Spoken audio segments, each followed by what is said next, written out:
Welcome to the last part of the review for Module 7. So, finish up with a couple story problems, and that'll be good. Now, the first one says Company A rents copiers for a monthly charge of $360 plus 12 cents per copy. Company B rents copiers for a monthly charge of $720 plus 6 cents per copy.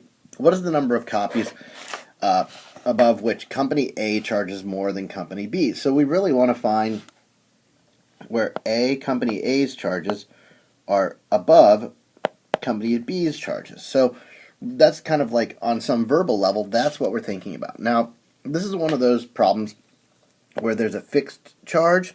So it's $360 per month for Company A to rent the copier, regardless if you make a copy, and then 12 cents per copy. And the other thing is, it says what is the number of copies?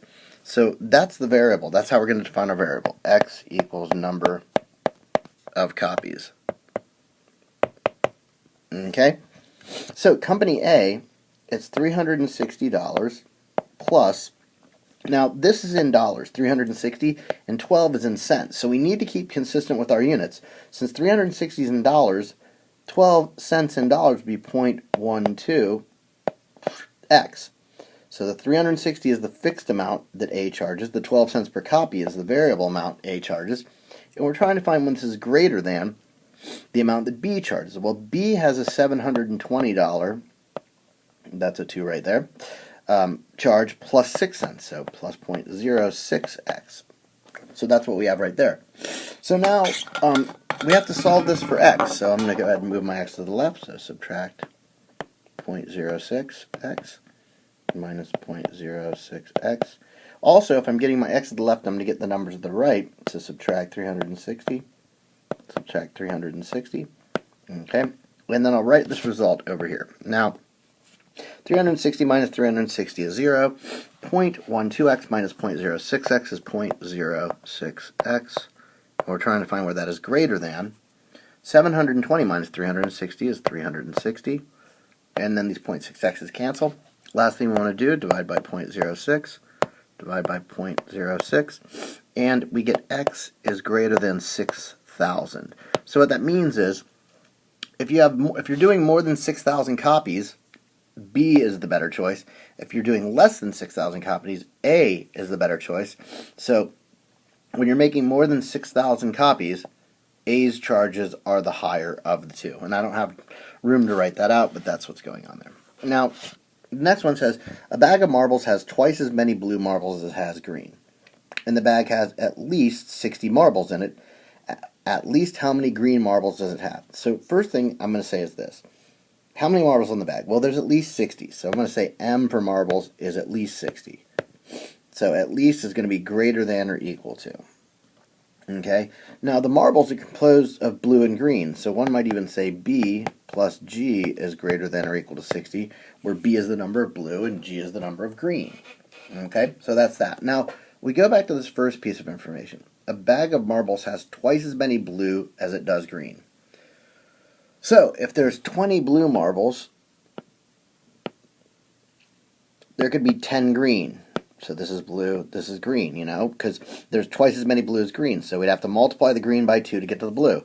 If there's, 20 green marbles, that means there has to be at least 40 blue marbles. So there is a relationship between the number of blue and green marbles, and we can write it like this. B equals 2G. And this is kind of weird, because usually when it says twice as many blue, we're going to have 2B. But there's more blue than green, so we have to multiply the green by something. Now, because B equals 2G, wherever we see a B over here, we can just write 2G. So we can say 2G plus G is greater than or equal to 60. Come back up here. Combine like terms. 3G is greater than or equal to 60. Divide by 3, and G is greater than or equal to 20. So what that tells us is there's at least 20 green marbles in this bag. So that's how we can think about that one. This next one here, one side of a rectangle is 3 times the other. Now, with some of these problems, I'll stop right now and just draw a rectangle. One side is 3 times the other. If this is x, this is going to be 3x. And we know that because one side of the rectangle is 3 times the other. The perimeter is not to exceed 32, so the perimeter P not to exceed means less than or equal to 32. If Find the possible values for x, the shortest leg. Good news, we made x the shortest length, which that works out perfectly. Now the perimeter of this, once again, is the distance it takes to travel around it. So here we have 3x, so 3x. Here we have x plus x. Here we have 3x plus 3x. And here we have x plus x. That has to be less than or equal to 32. So, that being said, 3x plus x plus 3x plus x is 8x is less than or equal to 32. Divide both sides by 8, and we get x is less than or equal to 4. So what that means is the shortest leg has to be less than 4.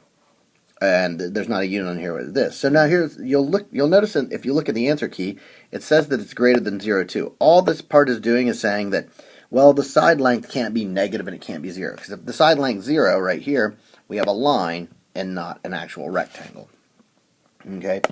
So moving to this last one here, the area of a triangle must be at most 52.5 square inches. So I'm just going to write area at most means less than or equal to 52.5 square inches. And I'm also going to draw a triangle. Now with triangles, there's a couple pieces. There's a base, which is this dimension there, and there's a height, which is that dimension there. So continuing on, it says the base is 15 inches. So this right here is 15 inches. And the height is x inches. So we're going to say that's x inches. Find all the possible values for x. So now what we need to do is we need to know what the formula for the area of a triangle is. So area of a triangle, A equals 1/2 base times height. So we know what the base is, we know what the height is, so we can plug those into our area over here. So we have 1/2 times the base, which is 15, times the height, which is x. That is to be less than or equal to 52.5. So we can simplify this left side. Half of 15 is 7.5x is less than or equal to 52.5. Divide by 7.5. And we get x is less than or equal to 7. So that tells us that the height is less than or equal to 7 inches. And once again, just like the last one, you'll notice in the answer key it says greater than 0. I'm not totally worried about that. It just means that you have to have some height, because if there's no height to a triangle, again, it's a line. Not very interesting. So hopefully those made sense, and good luck on the exam.